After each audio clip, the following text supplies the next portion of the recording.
మనము నిన్న SBI general లో సప్లైర్ క్లాసిక్ అనేది ఇది నేర్చుకున్నాము.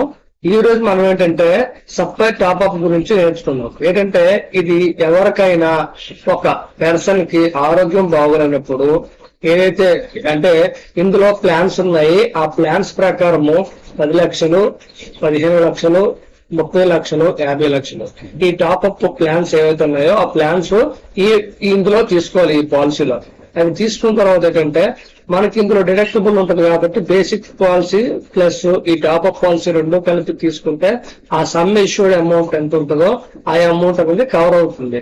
మొదటగా మనము ఈ పాలసీలోకి వెళ్దాం. దీని పేరు సప్లైర్ టాప్అప్. అంటే ప్రభుత్వ ఉద్యోగులు ఎవరైతే ఉన్నారో వారికి ఈహెచ్ఎస్ ఆరోగ్య భద్రత పోలీసు వారికి ఉంటుంది. దాని పరంగా ఇంకా ఏదైతే ఉందో ఆ లిమిట్ దాటిపోయి ఇంకా మెడికల్ ఖర్చులకు అవసరమైనప్పుడు ఈ టాప్అప్ అనేది ఉపయోగపడుతుంది. బేసిక్ పాలసీ తీసుకోకపోయినా పర్లేదు కానీ ఈ టాప్అప్ పాలసీ తీసుకుంటే మీకు ఈహెచ్ఎస్ ఆరోగ్య భద్రత ఇంకేవైతే ఉన్నాయో ఆ స్కీమ్ ప్రకారము అదే మనం తీసుకోవడానికి ఏదైతే ఎక్కువ ఖర్చు మెడికల్ ఖర్చులు ఎక్కువైతే ఈ సప్లైర్ టాప్అప్ అనేది ఉపయోగపడుతుంది. కానీ తీసుకునేటప్పుడు ఖచ్చితంగా మీరు ఏదైతే టర్మ్స్ అండ్ కండిషన్స్ ఉన్నాయో అది ఖచ్చితంగా చదవాలి. మీరు పాలసీ తీసుకునే వెంటనే మీరు ఖచ్చితంగా ప్రతిదీ కూడా మీరు చదివితేనే మీకు అర్థమవుతుంది.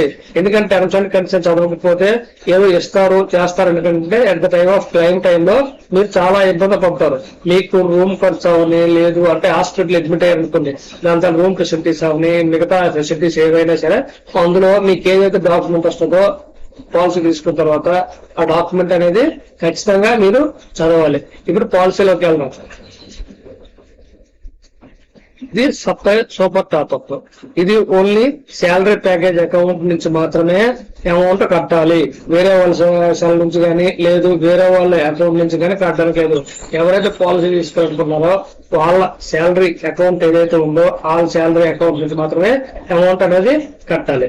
ఇది ఎవరు బై చేయగలరు? నేను పాలసీలో ఏ విధంగా చెప్పుకోను అలాగే 18 సంవత్సరాల నుంచి 63 సంవత్సరాల వరకు ఎవరైతే సర్వీస్ లో ఉన్నారో మొదటగా వాళ్ళు తీసుకోవచ్చు ఈ పాలసీని ఉద్యోగం వచ్చిన తర్వాత. అయితే ఇది చూడండి సేమ్ ఏదేంది కవర్ అవుతుంది అనేది inpatient hospitalization, AYUSH treatment, flat premium only. అంటే ఏ ఏజ్ కైనా అంటే 18 నుంచి 63 సంవత్సరాల వరకు ప్రైవేట్ ఇన్సూరెన్స్ ఏదైనా తీసుకుంటే దానికి ఏజ్ ని బట్టి ప్రీమియం అమౌంట్ అనేది మారుతుంది. ఇక్కడ ఫ్లాట్ ప్రీమియం అంటే అందరికి ఒకటే ప్రీమియం అనమాట అదనమాట. అలాగే వైడ్ సమ్ ఇష్యూ చెప్పాం కదా 10 లక్షలు, 15 లక్షలు, 30 లక్షలు, 50 లక్షలు.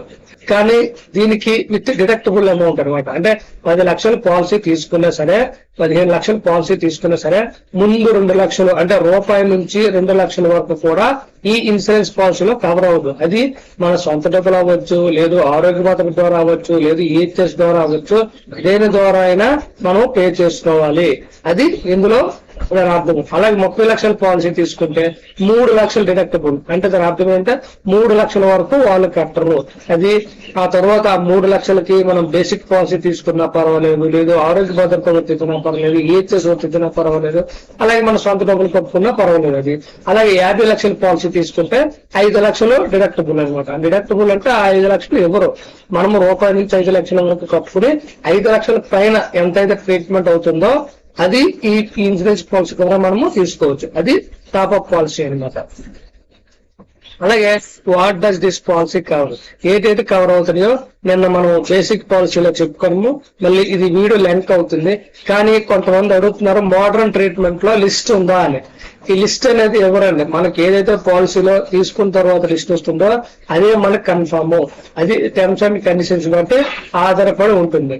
అలాగే ఇవన్నీ కూడా నిన్న మనము చెప్పుకున్నాము. ఒకవేళ మీరు ఎవరైనా చూడకపోతే ముందు వీడియోలో ఉంది కాబట్టి మీరు వెళ్ళి చూసుకోండి.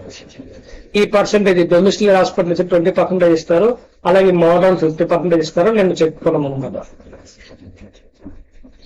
అలాగే వెయిటింగ్ పీరియడ్ హెల్త్ ఇన్సూరెన్స్ కి అనేది వెయిటింగ్ పీరియడ్ చాలా ఇంపార్టెంట్ అండి. మొదట ఇనీషియల్ గా వెయిటింగ్ పీరియడ్ 30 డేస్ అనేది పాలసీ తీసుకున్న తర్వాత అసలు దేనికి వర్తించదు. ఒక ఎమర్జెన్సీ పర్పస్ యాక్సిడెంటల్ తప్ప.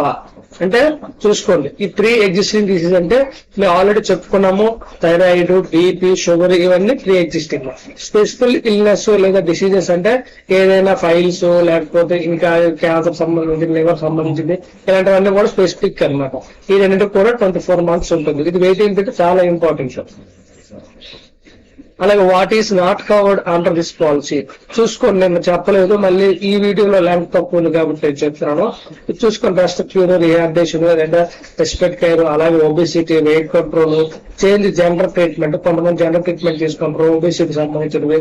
అలాగే కాస్మెటిక్, ప్లాస్టిక్ సర్జరీ, ఈ ప్లాస్టిక్ సంబంధించిన కవర్ అవ్వు. అలాగే హజార్డ్ టు అడ్వెంచర్ స్పోర్ట్స్ అంటే మనం ఏదైతే ఆడుతుంటామో పెద్ద పెద్ద పోలో లాంటి పెద్ద పెద్ద గేమ్స్ ఆడుతుంటారో అందులో దెబ్బలతో వెళ్తే వీళ్ళకి వర్తించదు. అలాగే బ్రీచ్ ఆఫ్ చూడండి, ఏదైతే లా సంబంధించింది ఇదైతే వర్తించదు, అంటే లా వైలేషన్ సంబంధించింది. అలాగే ఎక్స్క్లూడ్ ప్రొవైడ్ సంబంధించింది. అలాగే treatment for alcoholic and drug substances, ఇది చాలా ఇంపార్టెంట్ అండి. డ్రంక్ అండ్ డ్రైవ్ వర్తించదు, అలాగే గంజాయి వర్తించదు. అలాగే ఏదైతే ఉందో ఏదైనా గంజాయి కానీ ఏదైనా మత్తు పదార్థాలు తీసుకున్నప్పుడు దెబ్బలు తగిలినా యాక్సిడెంట్ జరిగినా వర్తించదు. ఇదే కాదు, చాలా ప్రైవేట్ ఇన్సూరెన్స్ కూడా ఇది చాలా ఇంపార్టెంట్ అండి. ఇది చూసుకోండి, చాలా ఇంపార్టెంట్ ప్రైవేట్ ఇన్సూరెన్స్ కూడా. అలాగే రిఫ్రాక్టివ్ ఎర్రర్ సంబంధించింది, అన్ప్రూవెన్ ట్రీట్మెంట్ ఏదైనా సంబంధించింది, స్టెరిలిటీ ఆర్ ఇన్ఫెర్టిలిటీ అంటే పిల్లల పుట్టికి సంబంధించింది. అలాగే మెటర్నిటీ ఇప్పుడు గర్భవతి అవుతారు కదా, ఆ ట్రీట్మెంట్ కూడా వర్తించింది. ఎందుకంటే దానికి వేరే సపరేట్ పాలసీలు ఉంటాయి. ఇవన్నిటికి కూడా సపరేట్ పాలసీలు ఉంటాయి. అంటే దీనికి తప్ప ఏదైతే మత పదార్థాలు తప్ప మిగతా అన్నిటికీ కూడా సపరేట్ పాలసీలు ఉంటాయి. ఆ పాలసీలు మాత్రమే తీసుకోవాలి. అది తీసుకుంటే అది వర్తిస్తుంది అనమాట. ఇందులో వర్తించదు ఈ పాలసీ అనేది. Is the minimum and maximum entry age limit. Already మన అందరికి తెలుసు, 18 నుంచి 63 సంవత్సరాల వరకు ఎంట్రీ. పిల్లలకి అయితే 91 రోజులు అయిన తర్వాత అందులో యాడ్ చేసుకుంటారు. 20 సంవత్సరాల తర్వాత డిలీషన్ అయిపోతుంది అనమాట. ఫ్యామిలీ అంటే 4 అని అర్థం. ఓకే, ఇంకా what is the sum insured deductible option available చెప్పుకున్నాం కదా. 10 లక్షలు, 15 లక్షలు అయితే 2 లక్షల వరకు వాళ్ళు ఇవ్వరు. 30 లక్షలు అయితే 3 లక్షల వరకు ఇవ్వరు. 50 లక్షల పాలసీ తీసుకుంటే 5 లక్షల వరకు ఇవ్వరు. ఈ డిడక్టబుల్ అంటే ఏదంటే వాళ్ళు ఎవరు రూపాయి నుంచి అంతవరకు ఎవరు, ఆ తర్వాత ఎంత అయితే అందుతాం. సపోజ్ ఉదాహరణకి 10 లక్షలు లేదా 15 లక్షల పాలసీ తీసుకున్నాం అనుకుంటాం. 3 లక్షలు హాస్పిటల్ బిల్ అయితే 2 లక్షలు మీరు లేదా బేసిక్ పాలసీ లేదా అదర్ దేని ద్వారా పట్టుకుని ఏదైతే 2 లక్షలు పైన 2 లక్షల 1 రూపాయి నుంచి 3 లక్షల వరకు ఉందో అది ఈ పాలసీ నుంచి కవర్ చేసుకోవచ్చు. సేమ్ అలాగే 5 లక్షల బిల్ అయింది అనుకుంటాం, 30 లక్షల పాలసీ తీసుకున్నాం అనుకుంటాం. 3 లక్షల వరకు మనము బేసిక్ పాలసీ అవ్వచ్చు, ఈహెచ్ఎస్, ఆరోగ్య భద్రత ఏదైనా ఇంకా ప్రైవేట్ పాలసీ ద్వారా కట్టుకున్నా 3 లక్షల 1 రూపాయి తర్వాత 5 లక్షల వరకు కూడా ఈ పాలసీలు మనము cover. What is the tenure option available? Tenure option ఏంటంటే యాన్యువల్, ప్రతి సంవత్సరం కూడా సంవత్సరం టెన్యూర్ ఉంటుంది. ఆ సంవత్సరం తర్వాత మనము దాన్ని ఇచ్చే రెన్యువల్ చేసుకోవాలి. ఈ రెన్యువల్ కండిషన్స్ నేను పాలసీలు చెప్పుకున్నాను, మళ్ళీ కూడా ఒకసారి మీరు చదువుకుంటే పాస్ చేసి. రెన్యువల్ అనేది చాలా ఇంపార్టెంట్, ఎందుకంటే రెన్యువల్ ఇన్ టైమ్ లో చేసుకోవాలి. ఇంకా మీరు చేయలేకపోయినా 30 days గ్రేస్ పీరియడ్ ఉంటుంది, అందులోనే చేసుకోవాలి. ఏదైనా జరిగితే ఆ 30 days గ్రేస్ పీరియడ్ ఇస్తారు, కానీ కన్ఫర్మ్ గా చెప్పలేము అనమాట. అలాగే what is the claim procedure? చూడండి, క్లైమ్ సంబంధించింది అందరూ కూడా ఇక్కడ ఇబ్బంది పడతారు. ప్రైవేట్ పాలసీ అయినా గవర్నమెంట్ పాలసీ అయినా ఏదైతే ఇన్సూరెన్స్ పాలసీ ఉందో ఇన్సూరెన్స్ పాలసీ టైంలో మెయిన్ గా ఇబ్బంది పడేది పాలసీ తీసుకున్న బాగానే ఉంటుంది, కానీ పాలసీ క్లైమ్ చేసేటప్పుడు మాత్రమే చాలా ఇబ్బందులు వస్తాయి. కాబట్టి ఇక్కడ పాలసీకి 2 నెంబర్లు ఇచ్చాడు, వీటిలో కాంటాక్ట్ అవ్వచ్చు. అలాగే ఈ మెయిల్ కొన్ని మన ప్రాబ్లం ఏదైతే ఉందో మన రిజిస్టర్డ్ మెయిల్ ద్వారా ఏదైతే చెప్పుకున్నామో ఆ రిజిస్టర్ మెయిల్ ద్వారా మాత్రమే ఇది చేయాలి. అలాగే మన ఏదైతే రిజిస్టర్ నెంబర్ ఉంటుందో ఆ రిజిస్టర్ నెంబర్ ద్వారా మనము దీని నెంబర్ కి క్లెయిమ్ ఇలా పెట్టి SMS పెట్టాలి. అలాగే మనము www.sbigeneral.in వెబ్సైట్ లోకి వెళ్ళి మనము చెక్ చేసుకో. ప్రీమియం అమౌంట్ అనేది ఇక్కడ చూడండి, 2 adults 2 children అనుకోండి. 10 లక్షల పాలసీ తీసుకుంటే 1800 పడుతుంది. అలాగే 15 లక్షలు 1900, ఇయర్లీ 2000. ఇది 30 లక్షలకి 2020, ఇది 50 లక్షలకి 2019-29 అంటే నియర్లీ 3000 ఉంటుంది. ఇలాగా తీసుకుంటే మీరు ఏ పాలసీ తీసుకోవాలనుకుంటారో మీ కాంబినేషన్ బట్టి మీ దీన్ని బట్టి ఇక్కడ పాలసీ అమౌంట్, ఇక్కడ పాలసీ కాంబినేషన్, ఫ్యామిలీ కాంబినేషన్ కూడా ఉన్నాయి. రీసెంట్ గా పెళ్లి అయిందనుకోండి, వాళ్ళు ఈ పాలసీ తీసుకుంటారు. చూసుకోండి. ఇది అలాగే ఒకళ్ళు ఉన్నారు అనుకోండి మ్యారీడ్ కాకుండా వాళ్ళది, అలాగే ఒకళ్ళు ఏమైనా వీడియో కానీ ఎవరికైనా అనుకోండి వాళ్ళు ఇదే తీసుకోవచ్చు. అలాగనమాట మీరు చూసి ముందు ఈ పాలసీ తీసుకుంటూ మాత్రమే ఆఫ్టర్ రిటైర్మెంట్ రెన్యువల్ చేసుకోవడానికి అవకాశం ఉంది. అది అందరూ కూడా గుర్తుపెట్టుకోవాలి. రిటైర్మెంట్ అయిపోయిన తర్వాత కొత్తగా పాలసీ తీసుకుంటామంటే కుదరదు. రిటైర్మెంట్ ముందే ఈ పాలసీ తీసుకుని రిటైర్మెంట్ తర్వాత మాత్రమే దీనిని మనము రెన్యువల్ చేసుకోవడానికి అవకాశం ఉంటుంది. ఈ పాలసీకి సంబంధించినవి కొన్ని హాస్పిటల్ లిస్ట్ పెడతాను, ఒకసారి చూడండి. ఇది శ్రీకాకుళం సంబంధించింది. మీకు ఏదైనా డౌట్ ఉంటే ఇది ఆల్రెడీ హాస్పిటల్ లిస్ట్ లో కాంటాక్ట్ నెంబర్స్ ఉన్నాయి. ఇక్కడ ఈ కాంటాక్ట్ నెంబర్స్ అనేవి ఉన్నాయి. మీరందరూ కూడా ఈ కాంటాక్ట్స్ నెంబర్ ఏవైతే ఉన్నాయో ఈ కాంటాక్ట్ నెంబర్స్ ఒకసారి కనుక్కొని ఆ క్లెయిమ్ రేషియో లేదు మీకు ఏదైతే రిక్వైర్మెంట్స్ ఉన్నాయో ఆ రిక్వైర్మెంట్స్ ని కనుక్కొని మీరు చూడండి. అన్ని కాంటాక్ట్స్ నెంబర్స్ ఇక్కడ ఈ కాంటాక్ట్ నెంబర్స్ ఈ హాస్పిటల్ పేర్లు ఉన్నాయి. ఇక్కడ ఈ హాస్పిటల్ పేర్లు ఇవి. ఈ హాస్పిటల్ పేర్లు కనుక్కొని చూసుకుని మీరు కన్ఫర్మ్ గా వెరిఫై చేసుకోండి. వెరిఫై చేసుకున్న తర్వాతనే మీకు ఏదైతే దీని మీద నమ్మకం వస్తుందో ఆ నమ్మకం వచ్చి మాత్రమే ఈ పాలసీ తీసుకోండి. అంటే ఖచ్చితంగా ఏంటంటే పాలసీ తీసుకోవడం అంటే తీసుకోవడం ఈజీయే, కానీ క్లెయిమ్ టైంలో చాలా ఇబ్బందులు వస్తాయి. కాబట్టి ఏ విధంగా ఉంది అనేది ఈ లిస్ట్ లో ఉంటుంది అనమాట. ఈ లిస్ట్ లో ఎలా ఉంది ఇదంతా చూడండి ఒకసారి. ఇదంతా విశాఖపట్నం లిస్ట్. ఇందులో మీరు ఒకసారి పాజ్ చేసుకుని చూడండి. ఒకసారి పాజ్ చేసుకుని చూడండి. మీకు అక్కడ పక్కనే కాంటాక్ట్ నెంబర్స్ ఉన్నాయి. కాంటాక్ట్స్ నెంబర్స్ తీసుకుని మీరు మాట్లాడండి. ఒకసారి మాట్లాడి. ఇది హైదరాబాద్ లిస్ట్. ఇది అంటే మెయిన్ సిటీస్ లో అని చెప్పి తీసాను. ఒకసారి చూడండి హైదరాబాద్ లిస్ట్.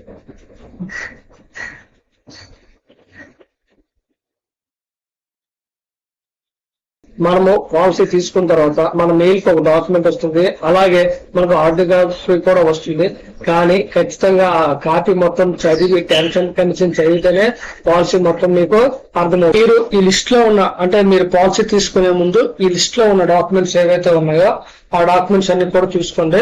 ఏదైతే జాబ్ హోల్డర్ ఉన్నారో ఆ ఆధార్ కార్డు, అలాగే పాన్ కార్డు, అలాగే స్పౌజ్ ఎవరైతే ఉన్నారో వాళ్ళ ఆధార్ కార్డు, అలాగే కిడ్స్ ఆధార్ కార్డ్స్, అలాగే శాలరీ అకౌంట్ ఏదైతే ఉందో దాని ఫస్ట్ పేజీ, అలాగే working mobile number, working mail ID.